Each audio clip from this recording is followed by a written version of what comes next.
வணக்கம். தமிழ் சினிமாவில் எத்தனையோ நடிகர்கள் துருவங்களாக இருந்தால் கூட விஜய் அஜித்தோட ரசிகர்கள் வந்து ரொம்ப ரொம்ப முக்கியமானது. அதுவும் குறிப்பாக அஜித் ரசிகராக இருக்கிறதுலாம் வந்து அவ்வளோ சுலபமான விஷயம் இல்லை.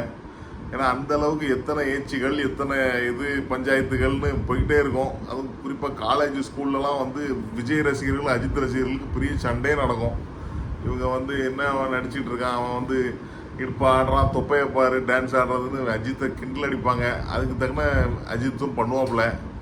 படம் எதுவுமே ஓடாது. ஆஞ்சநேயா, ஜனா அப்படி இப்படின்னு எல்லாமோ படம் வரும், எதுவுமே ஆழ்வார் அப்படின்லாம். இருந்தாலும் அஜித் ரசிகர்கள் வந்து ரொம்ப சோர்வடையாமல் அவர் எல்லா படத்தையும் முதல்ல போய் பார்த்துருவாங்க. அதனால தான் அவர் வந்து இன்னைக்கும் கிங் ஆஃப் ஓப்பனிங் அப்படிங்கிற ஒரு பட்டத்தோடு இருக்கார். சமீப காலமாக நிறைய படங்கள் அவருக்கு ஓடுது. குறிப்பாக வந்து இந்த விடாமுயற்சியை தாண்டி மற்ற எல்லா படங்களுமே அவருக்கு ஹிட்டு தான். ஆனால் வந்து அவர் கடந்து வந்த பாதை வந்து அவ்வளோ சுலபம் இல்லை அப்படின்னு சொல்லணும். ஆனால் அந்த சைடு பார்த்தா விஜய் வந்து அவரோட மல்டி டேலண்டட் ஸ்கில்ஸ்னால, குறிப்பாக டான்ஸு, ஃபைட்டு, காமெடி, அதனால் வந்து அவர் வேறு இடத்துக்கு நகர்ந்துட்டு போனார். அவரோட படங்கள் எல்லாமே பெரிய ஹிட்டாகவும், பாடல்கள் ரொம்ப ஹிட்டாச்சு. ஸோ அப்படி இருந்தது. அவரோட அடுத்த பரிணாமத்துக்கு அவர் அரசியல் நோக்கி போகிறாரு. கடைசி கட்டத்துக்கு வந்துட்டார்.